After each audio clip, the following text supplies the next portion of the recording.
দেখতে পাচ্ছেন এই যে স্যার মিডিয়া শেয়ারগালা টিভি। আমরা এখন এই মুহূর্তে আমি আছি ঠিক নওশাদ সিদ্দিকী ভাইজানের বাড়ির সামনে। দেখতে পাচ্ছেন পিছনে নওশাদ সিদ্দিকী ভাইজান লোকের সঙ্গে মুসাফা করছে। এখানে হাজার হাজার লোক, মানে হাজার হাজার লোক এখানে এসছেন। দেখতে পাচ্ছেন আপনারা দেখুন আদমপুর আব্বাস সিদ্দিক ও নওশাদ সিদ্দিকী ভাইজানের বাড়ির সামনে। ভাইজানকে 1 বছর ধরে তো লোক সামনাসামনি পায় না। এই 3 দিন ইসালে সহাবে উনি সকলের সঙ্গে মুসাফা করেন। এই ভিডিওটি শেষ পর্যন্ত দেখুন। ভাইজান ঐতিহাসিক ইসালে সহাব অনুষ্ঠিত হয়ে গেল, আজকে লাখো লাখো মানুষের জমায়েত। কি বলবেন?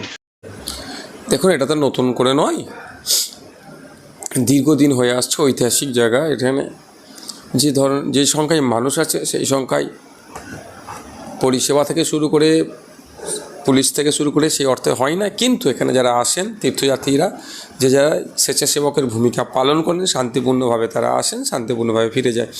এবারও তারা আসছেন, ফিরে যাবেন। আর এই জলসার একটা মহত্ব কি, এখানে শুধুমাত্র মুসলিম সমাজের নয়, ভিন্ন ধর্মের মানুষজন এই ঐতিহাসিক 21, 22, 23 ফাল্গুন জলসাতে আসে। এই যে লাখো লাখো মানুষের জমায়েত, তাদের উদ্দেশ্যে আমরা কী বার্তা দেব?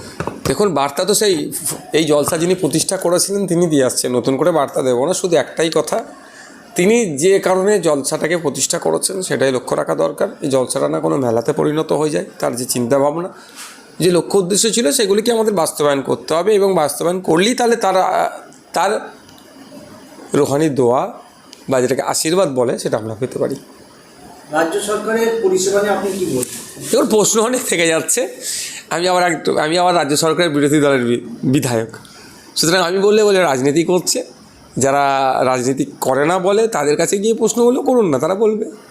যে অর্থে মানুষজন আসে সেই অর্থে রাজ্য সরকারের যে ভূমিকা নেওয়া দরকার, সে আইনে বিমাতৃসুলভ আচরণ হয় ফোরপ্রসিপে জলসার সাথে, যেটা আরও বেশি করে নেওয়া দরকার থাকে, কিন্তু সেই অর্থে সেটা নেয় না।